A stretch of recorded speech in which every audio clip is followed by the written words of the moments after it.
Stari mi je otac davno rekao,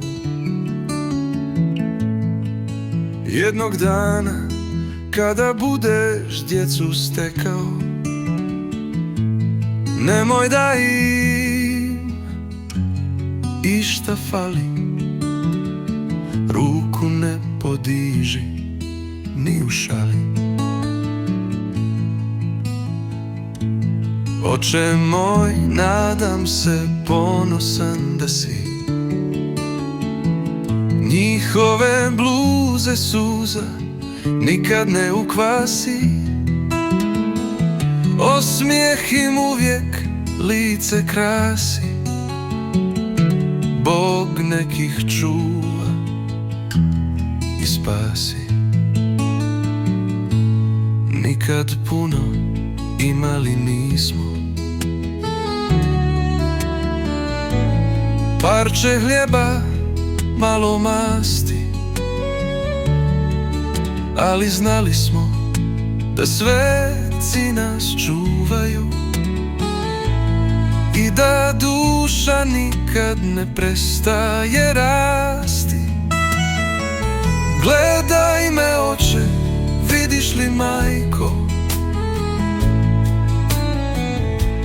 loza vaša i dalje se širi, porodica srećna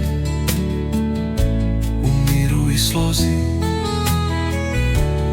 Ikonu ljubim i šapćem, Bože pomozi.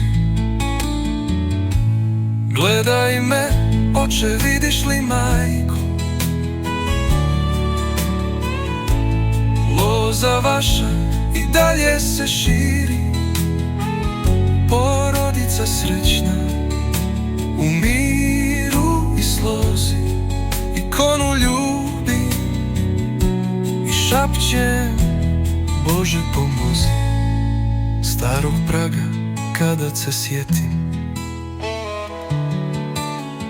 duša u meni zapjeva bolna,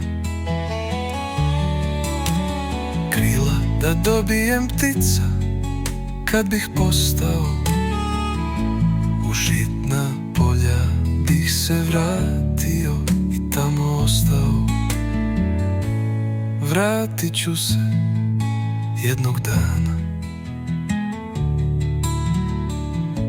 da napijem se hladne vode sa bunara i poželim vam vječni mir.